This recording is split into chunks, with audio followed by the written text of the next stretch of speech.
Buenas noches, esto es Zona Franca, yo soy Daniel Pacheco. Y vuelve a Colombia la discusión sobre la despenalización de la dosis mínima de drogas ilícitas.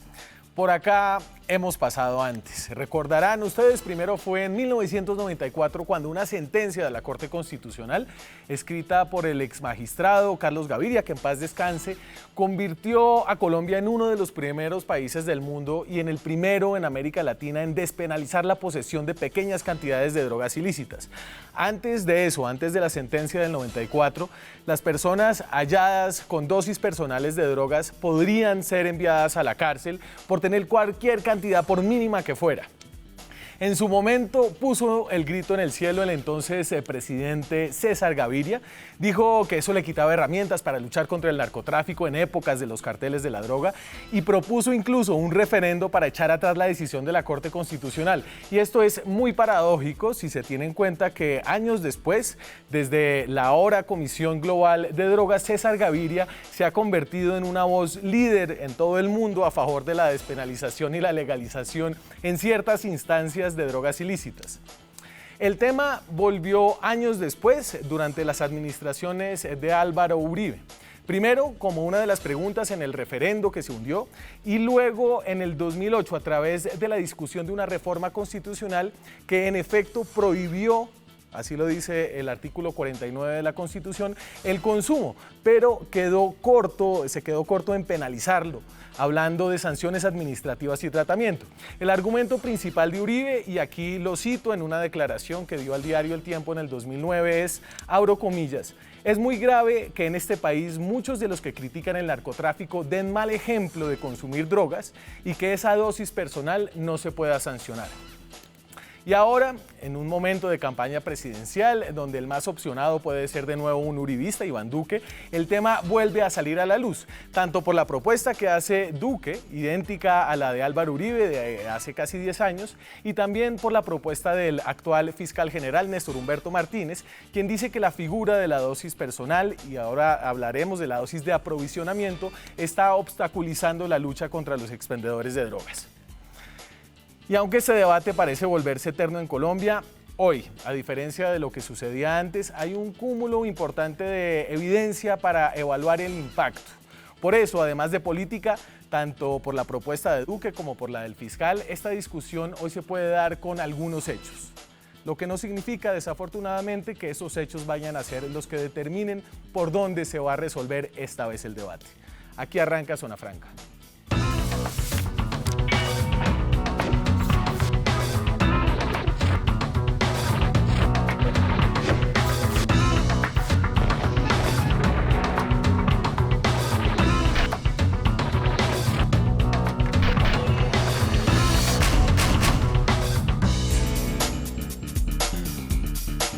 Y para hablar de cómo está resurgiendo este debate de la dosis mínima, la dosis de aprovisionamiento, ahorita hablaremos de qué es eso, nos acompañan dos visiones, una técnica académica, que es la de María Victoria Llorente, es directora de la Fundación Ideas para la Paz, que ha trabajado mucho en el tema de narcotráfico, de crimen organizado y también de consumo de drogas en algunos casos. María Victoria, ¿cómo está?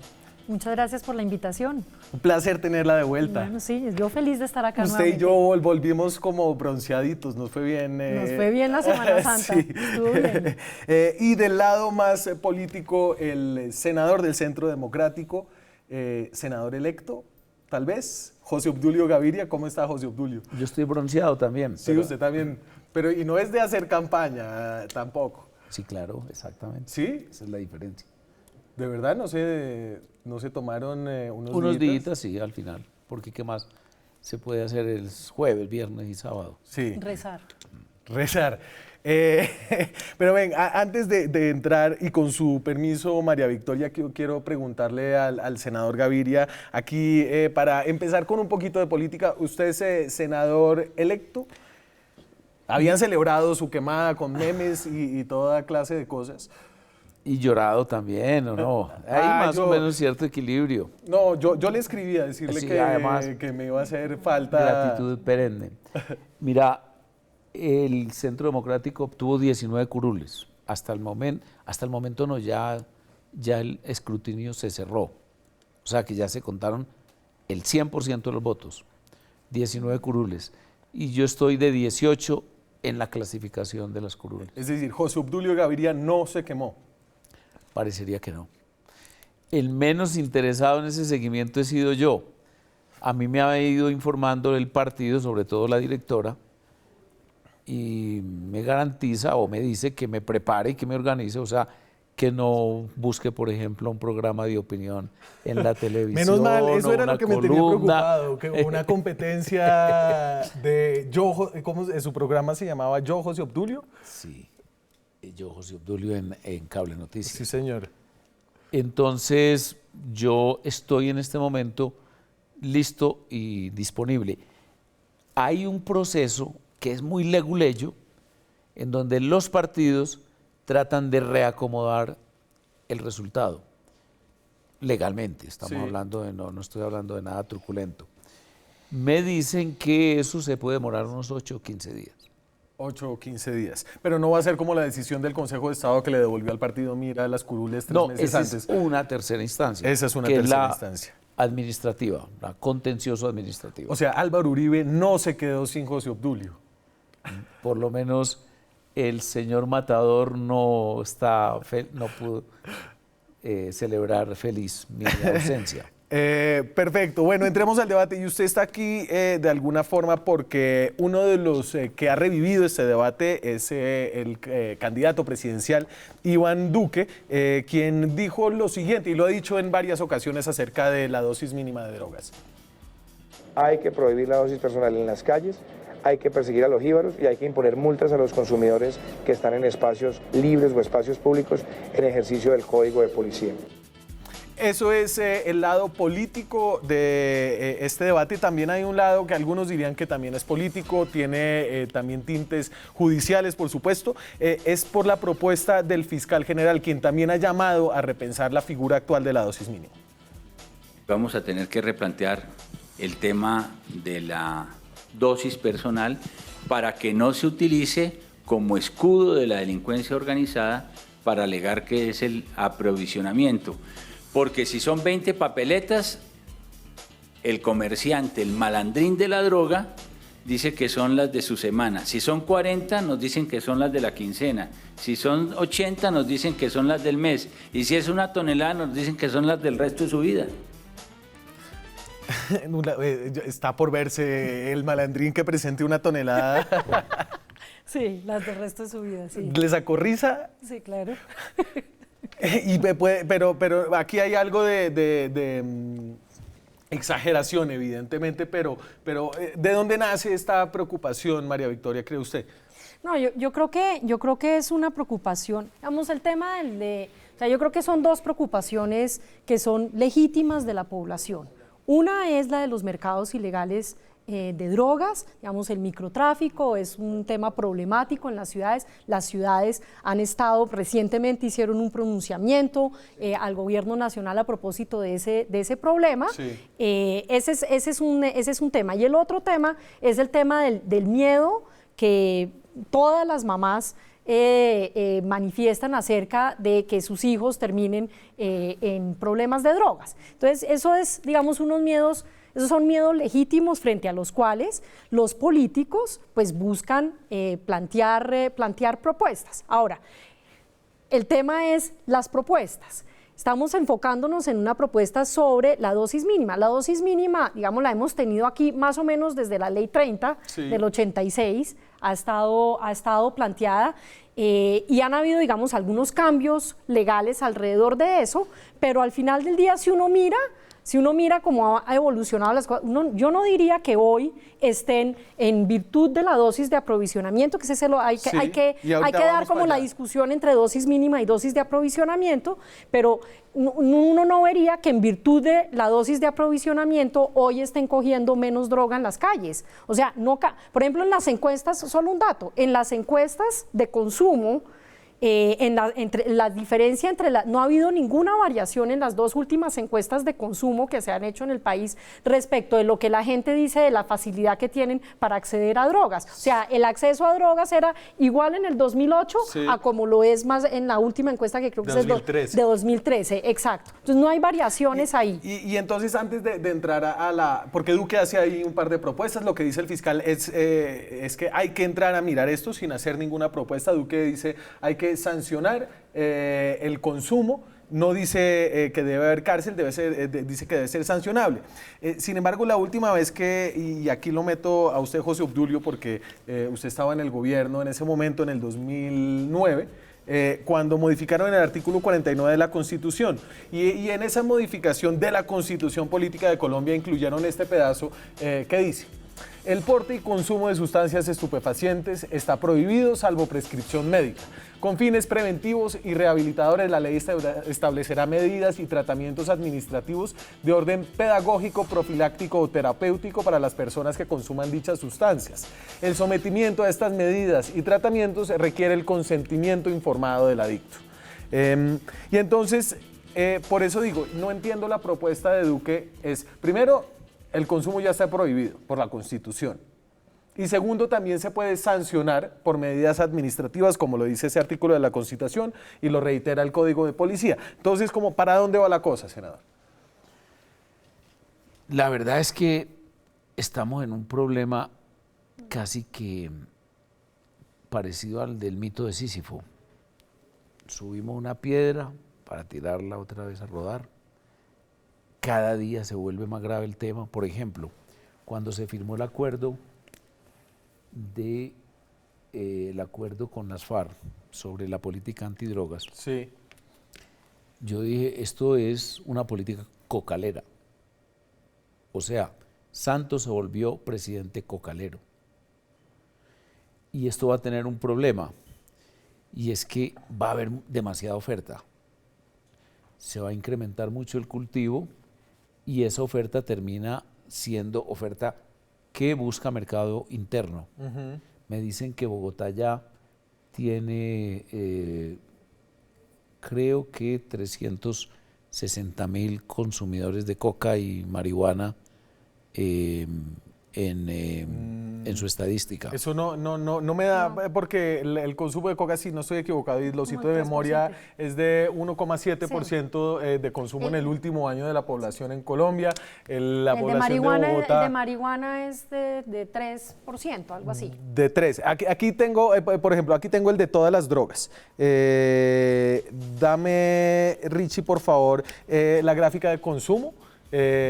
Que la tengo por acá. Entonces, aquí estamos con datos del 2013, que son datos un poco viejos, pero son los datos que tenemos de la última. Al acuerdo. Son anteriores al acuerdo. Antes del acuerdo. Pero entonces, fíjese, aquí los datos que le da esta que es la encuesta nacional de consumo de sustancias psicoactivas, es que del 2008 al 2013, de las personas que consumieron, por ejemplo, en el último mes, pasaron de 1,7% a 2,3%. De las personas que habían consumido en toda su vida pasaron de 8,8% a 12,2%. Y de las personas que consumieron en el último año cualquier sustancia, aquí y la sustancia más consumida es la marihuana, pasaron de 2,6 a 3,9. Pero lo interrumpí, senador. Bueno, entonces digo que todos los pasos de lo que llamábamos en derecho de iter criminis, que para mí es iter criminis, son necesariamente conectados, desde el cultivo, el procesamiento, la exportación y la venta en el mercado interno de las drogas. La sentencia de Carlos Gaviria tuvo un efecto evidente, y es que multiplicó el consumo. No, pero eso ya hay estudios, digamos, hay un estudio muy serio, los estudios de la Universidad de los Andes sobre eso, donde se hacen unos cálculos en donde no dice eso el estudio, ni muestra que la sentencia tuvo un efecto sobre el aumento del consumo. Estudio con datos y... Yo le doy datos empíricos. La policía y la justicia comenzaron a tener gravísimas perturbaciones en la persecución de los jíbaros. Pero si usted mira los datos de incautaciones, no han decrecido, siguen creciendo. Pero ¿cómo va a decrecer si pasamos de 80.000 hectáreas de coca a 220.000? No, sí, no pero puede en el crecer. pasado también tuvimos 180.000 hectáreas de coca y no había tanto consumo como hay hoy en día, y eso lo tuvimos en años pasados. Pero entonces, y espérese, porque allá llegamos. Entonces, usted decía, el problema actual, una cosa que hay que separar es la dosis mínima y otra es Sí, la dosis de de aprovisionamiento, aprovisionamiento, que exacto. es la que molesta al fiscal general. Sí. ¿Qué es la dosis mínima en Colombia? Y ahí, hoy salimos a la calle y ahorita les mostramos la nota. La gente, los jóvenes, no tienen ni idea de qué es la dosis mínima. La dosis mínima está establecida en el Estatuto Estupefaciente de 1986, que es el último estatuto que tenemos nosotros, y es donde daba como unas mediciones taxativas de qué es una dosis mínima, cuánto ya es la cantidad de un traficante mayor, y es la siguiente, y da estas mediciones. Es dosis para uso personal, la cantidad de marihuana que no exceda los 20 gramos, la de marihuana hachís, que no exceda los 5 gramos, de cocaína o cualquier sustancia de base de cocaína, incluyendo bazuco, que no exceda el gramo, y de metacualona, lo que no exceda los 2 gramos. Es decir, en Colombia, 1 gramo de cocaína es una dosis mínima que usted puede portar sin infringir la ley penal, al menos, ¿cierto? Y entonces, ¿qué es la dosis de aprovisionamiento? Si quieres, dame la dosis de aprovisionamiento, que nos saltamos la de los otros países. La dosis de aprovisionamiento es una figura de la jurisprudencia. Entonces, los jueces que tienen que resolver casos hacen lo que se llama jurisprudencia, que es decisiones judiciales que establecen precedentes. Es la lectura de la ley. La lectura de la lectura ley. que el juez hace de Y la ley. entonces, hay 3 casos de estos, pero más o menos, y me acuerdo que el primero de estos casos fue un soldado que habían cogido con una cantidad de marihuana superior a los 20 gramos. 20 gramos, yo creo, Con 50 gramos lo cogieron. con 50 gramos. O sea, con 50 gramos es un puchito, el doble, un poquito más del doble de la dosis mínima. Sí. Y el abogado del soldado dijo, es que este señor... Un aprovisionamiento para... Tiene problemas, es adicto a la marihuana. Entonces pudo comprobar que era adicto a la marihuana, y en ese sentido se le aprobó, digamos, no se le penalizó por ese porte de ese... Y ahora ahí voy a cómo lo pone el magistrado. En este caso, esto es una sentencia de la Sala Penal de la Corte Suprema de Justicia. Ahora sí, perdón. Dosis de aprovisionamiento. Y entonces, a pesar de que tenía 50 gramos, más de los 20 gramos que establece la dosis mínima, dice el juez. Por lo tanto, tampoco da lugar a penalización la dosis personal que se demuestre en el proceso en un monto superior a esa regulación, pero siempre que sea necesaria para el consumo del sujeto que está siendo procesado, dada su situación personal en el caso concreto. Entonces el tipo dijo, no, es que yo soy marihuanero y fui a comprar mi dosis de las 3 semanas. Por eso el fiscal decía muy inteligentemente. Y el problema no está ahí, sino en quien aprovisiona, no en el que se está aprovisionando, sino en quien aprovisiona, porque el que aprovisiona entonces inmediatamente moldeó su negocio con la sentencia, y por lo tanto comenzó a ser ineficaz la persecución. Perdón. ¿Qué es lo que dice Iván ahí cuando habla de los jíbaros? Sí, pero no, porque es que, a ver, en la dosis de aprovisionamiento, para que no haya lugar a la penalización, el individuo tiene que demostrar, es que lo que hace la norma es que el individuo tiene que, con la dosis, si usted tiene más de la dosis mínima, sí, usted tiene que demostrar que es adicto, y en ese caso el juez decide que no lo penaliza.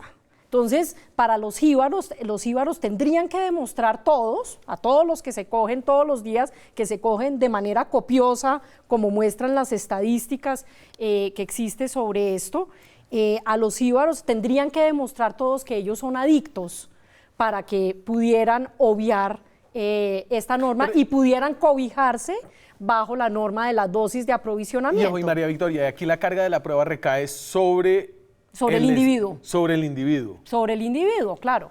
Claro, porque... El individuo, o sea, el que tiene que demostrar que es adicto es el individuo. Vea, pero aquí, mire cómo nos metemos pues en unos intríngulis puramente técnicos, etcétera. Yo, antes del gobierno del presidente Uribe,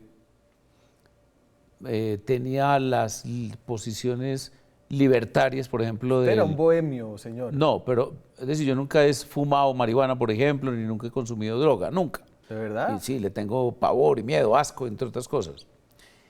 Pero mis amigos de la universidad, y obviamente, casi todos en mi ambiente, pues eso era muy común. Pero ese no es el tema es este. Hay toda una corriente doctrinaria que considera oprobiosa la política antidroga. La política antidroga ha tenido unos altibajos muy curiosos. Por ejemplo, la primera política sobre la droga no fue antidroga, fue prodroga. De hecho, hubo una guerra impuesta para imponer el consumo del opio en China. ¿Quién? Inglaterra. Inglaterra necesitaba divisas y la manera de lograr las divisas era vender el hachís y el opio en China. Y ese es el verdadero contenido de la confrontación de la guerra del opio. Pero luego en la década del 70, el gobierno republicano decide la penalización y la persecución como un acto demoníaco del consumo de drogas en los Estados Unidos. Usted me está hablando de Nixon, sí. De Nixon.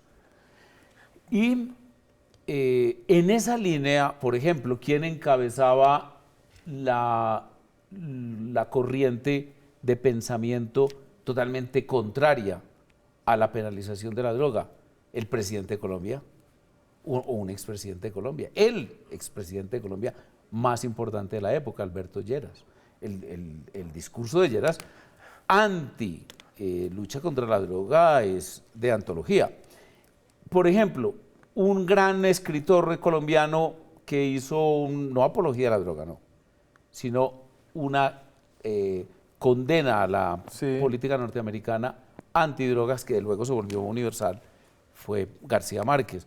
Pero además, los ideólogos de la corriente económica más importante, Friedman, por ejemplo, defendían. Claro, y usted me está llevando a la política económica de la guerra contra las drogas y su utilización como método de control social de la población negra en Estados Unidos. No, pero es que aquí hay otro tema, y del que es el libre desarrollo de la personalidad. Claro. Pero ¿por qué no? Pero a ver, yo lo que creo que me parece importante de este debate es que veamos los matices, porque yo sí creo que estamos en una, digamos, el problema de la política de drogas y del tema de la dosis mínima es que hay un montón de grises ahí. Entonces, la diferencia entre la dosis mínima y la dosis de aprovisionamiento, ¿cuál de las dos es la que está haciendo o se volvió la válvula de escape para los jíbaros o no?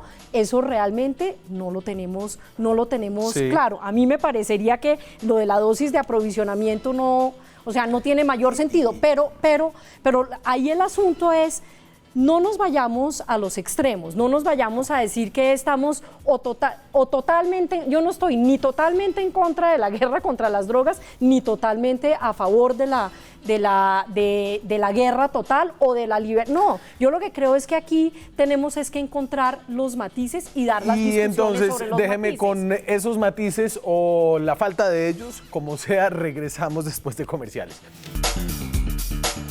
Seguimos en Zona Franca esta noche con el debate reiterado que ha tenido este país acerca del consumo de drogas, de la dosis personal, que es una figura que existe, que ha sido empleada por la Corte Suprema como dosis de aprovisionamiento y que hoy varias voces llaman a su modificación, entre ellas las del candidato uribista Iván Duque y el fiscal general Néstor Humberto Martínez.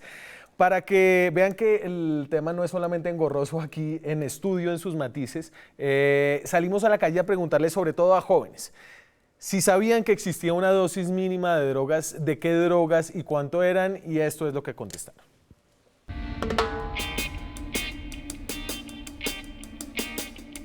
¿Tú sabes legalmente cuánta droga puedo tener yo para que no me pase nada ahorita si me coge un policía? Él sabe, no sé. ¿Una cifra? ¿Qué? ¿Un cuarto? Un ¿Un cuarto es cuántos porros? Yo diría que unos 4 o 5. Si yo quiero consumirme una dosis personal de heroína o de cocaína, ¿puedo tenerla y no me pasa nada? No. La porción mínima de marihuana creo que es como 8 miligramos, algo así. ¿Y eso cuántos porritos será? No tengo ni idea. ¿Se puede portar dosis personal de otras drogas? No. 1 miligramo, no sé realmente. ¿Y qué drogas se pueden portar? De dosis personal, obviamente. Legalmente creo que ninguna. Creo que el cuarto. ¿Que el cuarto es un cuarto lleno de porros o cuánto? Un cuarto de marihuana. ¿Dónde se compra la dosis personal? No sé, personas que lo venden. No se puede ir a la tienda y bueno, dame una dosis personal. No, en ese momento no. 2 gramos de marihuana. ¿Se puede portar otro tipo de drogas además de marihuana? No. 150 gramos, algo así, de marihuana. ¿Y eso como a cuántos porros equivaldrá? Depende cómo lo dosifiques. Depende de lo grande del porro. ¿Se pueden portar otras drogas aparte de la marihuana? Según la ley, no. Yo creo que por ahí unos 5 gramos. ¿Qué? ¿Droga? Cocaína. Unos 20, 30 gramos. 30 gramos. ¿Se pueden portar otras drogas o solo marihuana? La verdad, creo que eso sería lo único. ¿Y dónde se compra la dosis personal?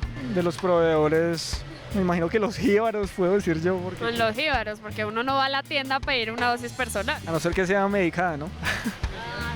Digamos marihuana medicinal, ¿ahí sí te la venden? Sí, claro, si está con fórmula médica, si no estoy mal, sí. A ver, y solamente para aclarar, no es penalizable portar 20 gramos de marihuana, 1 gramo de cocaína o bazuco, 5 gramos de hachís o 2 gramos de metacolona, que no sé qué es.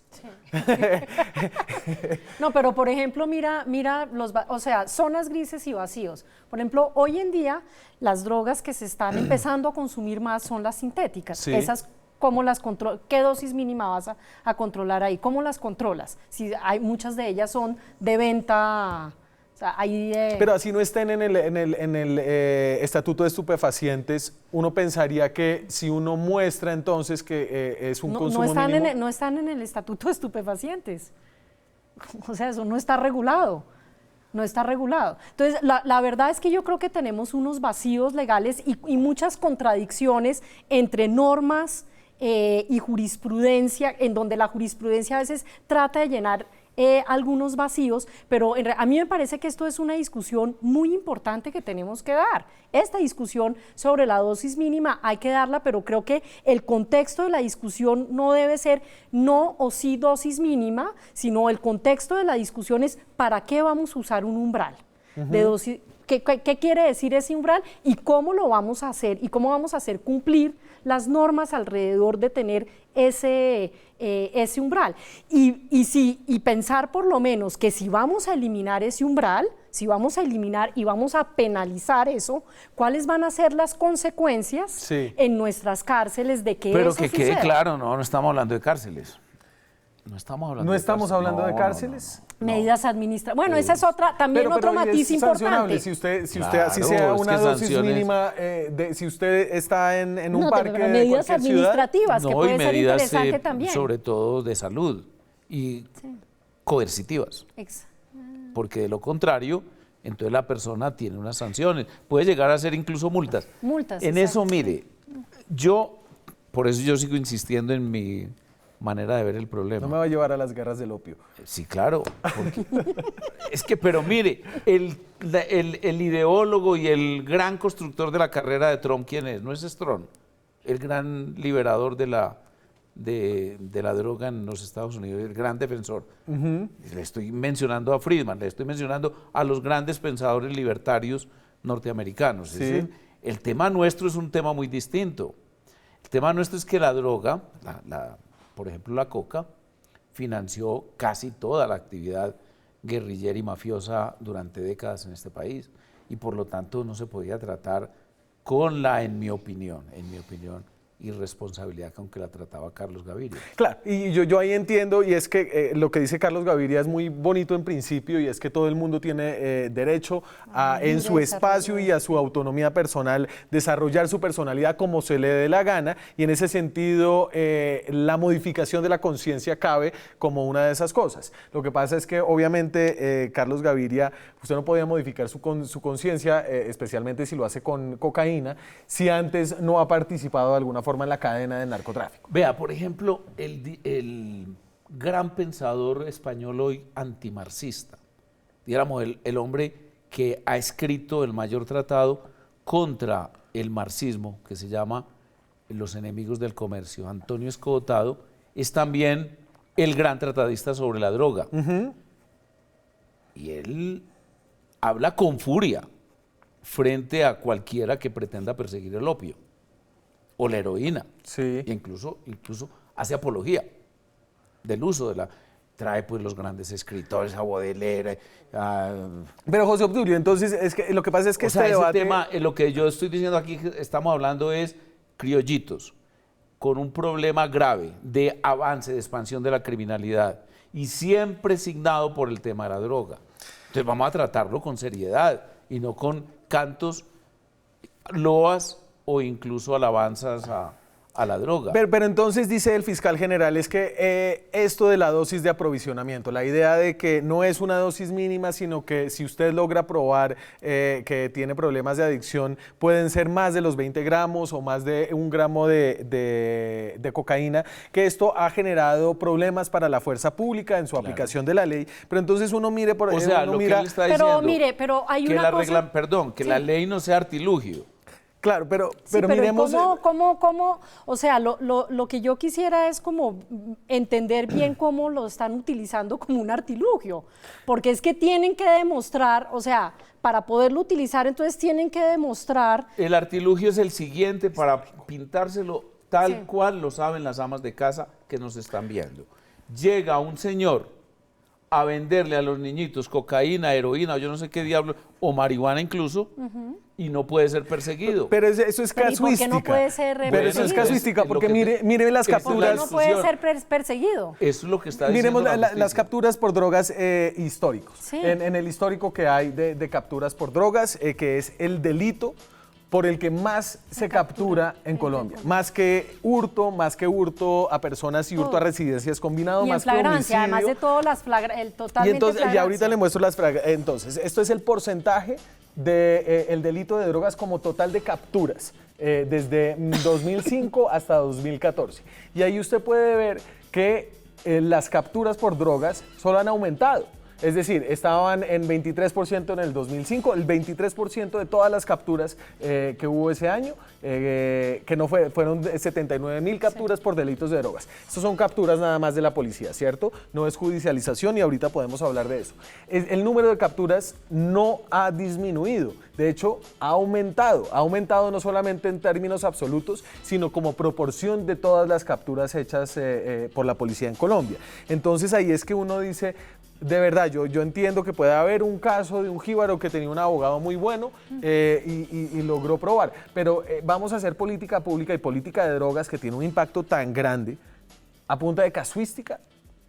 No, además de todo, mire, por ejemplo, temas que no se están tocando y que yo creo que es importante tocar. Por ejemplo, todo el tema de la corrupción policial en este tema de drogas. Ahí hay unos incentivos tremendos en el control de los mercados ilegales de drogas, sobre de distribución todo. De sí, hay unos incentivos. Yo no sé si ustedes recuerdan después del Bronx, sí, que cogieron un coronel de la policía. No sé si usted, no, pues era ni más ni menos que era el coronel responsable de la zona del Bronx.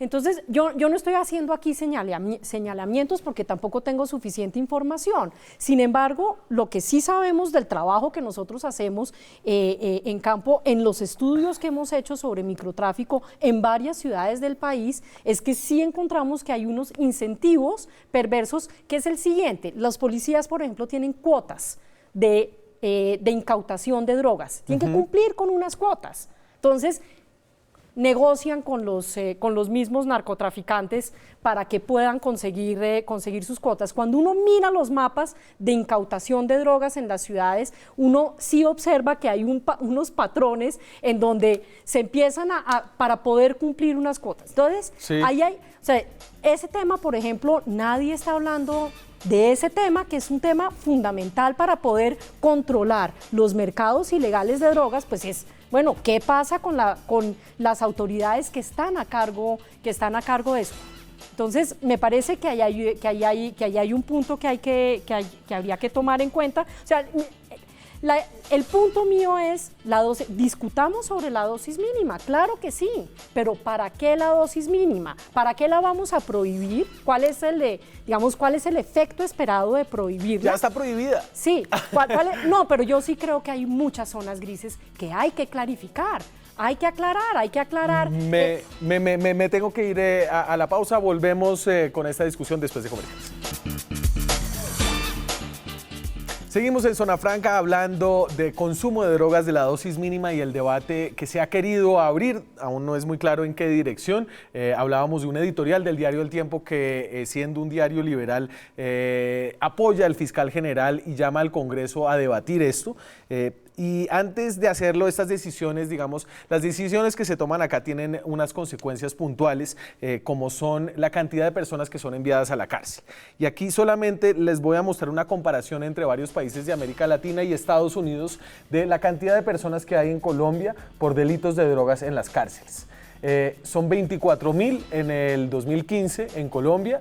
Y esto comparado con otros países de América Latina, por ejemplo, y de Estados Unidos, habla un poco de la magnitud de lo que representa en Colombia, pero también de cómo ha crecido. Entonces, el aumento de la población carcelaria en estos 4 países ha sido el siguiente: 142% en Colombia, 49% en Argentina, 55% en Brasil, y 1% en Estados Unidos. Estados Unidos, después de haber aprendido la lección de manera dura, ha estado frenando este fenómeno de la población carcelaria. Pero el aumento en la población en las cárceles por delitos de drogas en Colombia es de más del doble que el aumento de la población carcelaria en general. Es decir, la idea de que no estamos metiendo a gente a la cárcel por delitos de drogas, al menos en este tipo de cifras, no se sostiene. No se sostiene, entonces, sobre todo lo que tiene que ver con la preocupación del fiscal, a no ser de que tengamos como unos datos muy recientes que él no está mostrando. Yo le garantizo que esos 24.000 son prácticamente el énfasis absoluto es tráfico, siembra y tráfico. Siembra, procesamiento y tráfico, y no consumo. Ahí no debe haber ningún consumidor metido a la cárcel por haber sido capturado en flagrancia o cosa parecida, ¿no creo? Sí, pero son todos pero ese el argumento del fiscal es que esas personas, las que trafican, deben son ir a la las cárcel. pero son las que trafican, pero no las que consumen. Pero esas son las que se están yendo a la cárcel. José Obdulio, por ejemplo, en flagrancia, esto es una comparación, la barra roja más clarita es la de los delitos de drogas y la más oscura es un promedio de todos los otros delitos. Entonces, los delitos de drogas que se atrapan en flagrancia, digamos, a las personas, son la gran mayoría, son el 94%, y aunque los de los otros también son la gran mayoría, porque en este país la investigación judicial es muy precaria, es 10% más la proporción para los delitos de drogas. Por orden judicial, los delitos, la gente que termina en la cárcel por orden judicial, por temas de drogas, es de 5,1%. El promedio de todos los otros delitos es de 16%. Eso lo que le está diciendo es que casi nunca alguien termina metido en la cárcel por drogas, si no es porque fue agarrado en flagrancia y nunca hubo una investigación judicial detrás. Yo sigo insistiendo, que me atrevo a asegurar que ahí no estamos hablando de consumidores. Yo creo que ahí hay mucho consumidor colado, mucho desubicado, a no ser que haya una acumulación de consumo de drogas con hurto, consumo de drogas con violencia intrafamiliar, consumo de drogas con problemas de tráfico y de vehículos, y entonces lesiones personales culposas, no sé. pero estoy casi seguro de eso. No, pero tengo yo creo que por eso el punto sigue siendo válido, y es, si uno observa que esa población ha estado creciendo en todos estos años, uno no entiende, y son traficantes en su gran mayoría. Yo coincido con usted, yo no creo que ese número sea muchos consumidores, no. Deben ser todos traficantes, y traficantes muy seguramente de pequeñas cantidades, tampoco son grandes narcotraficantes. Para quienes también, Claro. es decir, en los informes de la OEA de hace un par de años se proponía un tratamiento proporcional o diferenciado a traficantes de menores cuantía que a traficantes de mayores cuantía. Lo que yo entiendo que es políticamente muy difícil, ¿no? Porque usted va con su candidato a un barrio de Ibagué y lo primero que le dicen cuando usted va a hablar con la gente es ¿qué? No, pues el tema del microtráfico. Sí, exactamente, pero no que metamos a la cárcel a los consumidores de marihuana, a nadie. Pero ¿y entonces cuál es la idea? Tiene que ser una política que suponga sanción, pero no sanción carcelaria. Es que a nadie se le ocurre meter a un consumidor de marihuana a la cárcel. Pero ¿y el objeto de prohibir el porte de mínimo cuál sería? El objeto de la sanción, es que la sanción no claro, que haya una sanción, pero con respecto al microtráfico, pero y con respecto a controlar los mercados ilegales de drogas. Una persecución a muerte, guerra pero absoluta al tráfico. Pero como la propuesta que hay sobre el tapete es la propuesta de la dosis mínima y de prohibir la dosis mínima, ¿sí? Como esa es la que está sobre el tapete, la pregunta que yo hago es, ¿cuál podría? Yo entiendo que esa propuesta está, digamos, en relación con este temor que hay sobre los mercados ilegales, que es lo que plantea el fiscal, de drogas, y con el temor del incremento del consumo en los jóvenes. Pero mi pregunta es, ¿cuál sería el efecto esperado de prohibir la dosis mínima en esos mercados ilegales? Poder tener una política de conjuntos contra todos los factores. Mire, hoy el presidente de la República de este país, de Colombia, da un mensaje. La lucha contra las drogas es una lucha inútil, es una lucha perdida. Ustedes son unos estúpidos. Los que están dedicados a eso no tienen sentido no tienen sentido común. Y además de eso dice, nos llevó, deben haber radicado el lunes o martes anterior a Semana Santa un proyecto de ley que nos vuelve república cocalera, como la de Evo. Nos dice de 1.7 para abajo. La ley de pequeños cultivadores. Espérese. No es perseguible, así como tampoco es perseguible los jíbaros y tampoco va a ser perseguible de ahora de pronto los laboratorios, y en general nos vamos a volver. Pero ahí se acabaron los matices. Pero eso sí no está pasando. Y entonces, o sea, si uno mira, por ejemplo, lo que ha pasado en los últimos años en la lucha contra las drogas, lo que se ha intentado hacer es algo que de hecho, digamos, recomendó con mucho ahínco quien es ahora el secretario de Seguridad de Bogotá, y es que a través de sus estudios, y es que se dedicara el mayor esfuerzo de la política a golpear los eslabones más fuertes, que además de todo eso no es un invento de aquí de Colombia, sino es la tendencia. Me tengo que ir a la pausa. Cuando regresemos nos quedan unos minutos para afinar lo que podrían ser las propuestas en un debate que yo creo, queda claro, sigue estando muy enredado y muy verde. Ya volvemos. Seguimos en Zona Franca, ya con pocos minutos para terminar este debate sobre la dosis mínima y los problemas que hay, dice el fiscal general, dicen algunos candidatos presidenciales, que esta figura de la dosis mínima tiene para llevar a la cárcel a los jíbaros, aunque las cifras dicen otra cosa. De nuevo, esto es de un estudio de justicia que se llama Sobredosis Carcelaria, que habla sobre consumo y delitos de drogas y población carcelaria, y lo que muestra acá es que en delitos de tráfico, fabricación o porte de estupefacientes, frente a otros delitos como lavado de activos o homicidios, la tasa de imputaciones, la tasa de condenas y la tasa de eficacia general es mucho más alta que en delitos como los de homicidio, lo cual a mí de nuevo, entonces aquí por ejemplo la tasa de imputaciones es de 36% de los casos, la de lavado de activos apenas de 5%, la de homicidio de 10%. La tasa de condenas cuando se van a juicio estos casos es de 64% en delitos de drogas, en lavado de activos es de 11% y en homicidios 57%. Entonces de nuevo aquí creo que lo que nos dicen los datos es que la idea de que la dosis mínima ha hecho más difícil el trabajo de las fuerzas, al menos de la Fiscalía, no se sostiene. Yo entiendo que hay unos problemas y que hay que responder a esos problemas que tiene la población, que ve que los la parques... expansión del consumo.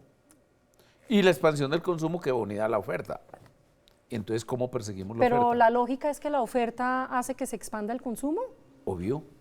Pero obvio, digamos porque en es que- economía, claro, en inclusive economía de mercado, dan- digamos, el mercado es el que dan define. dosis La de dema- prueba, incitan a los jóvenes Pero es que al este es consumo, un etcétera. debate clave, ¿no? Es que en la economía parece, en la economía de drogas la oferta y la demanda pareciera funcionar al revés. revés. Porque entonces los gringos dicen es que estamos consumiendo más drogas aquí en Estados Unidos porque los colombianos están cultivando más Pero drogas. ellos no están consumiendo más cocaína, perdón.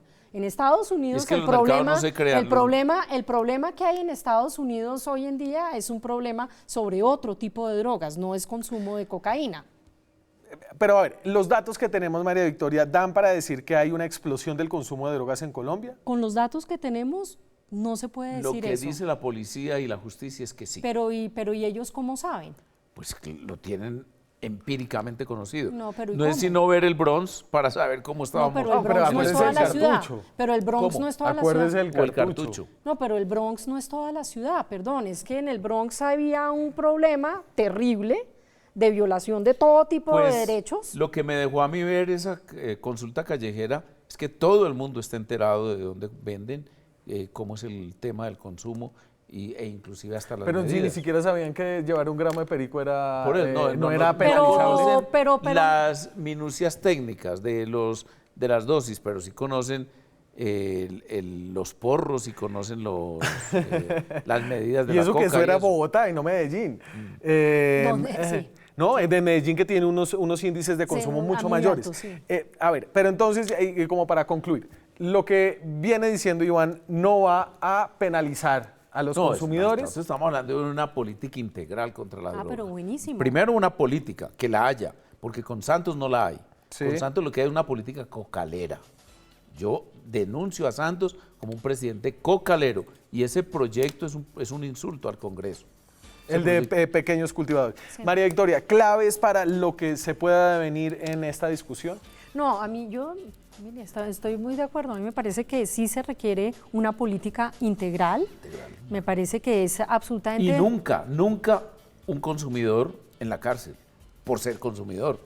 Obviamente, estamos hablando de una persecución que tiene unas incidencias muy diferentes a llenar más las cárceles. Pero una como un política gran integral gulag. que tendría que hacer sentido, no, déjeme, solamente termino, tendría que hacer sentido de toda la normativa que hay. O sea, sí hay normas que están hay colisión de normas y eso hay que aclararlo. ¿Y eso sería un estatuto de estupefacientes? Pues yo creo que el estatuto de estupefacientes estamos, pero cansados de decir que hay que revisarlo, Y una hay que afirmación revisarlo. que Es puede del ser más grave. 86.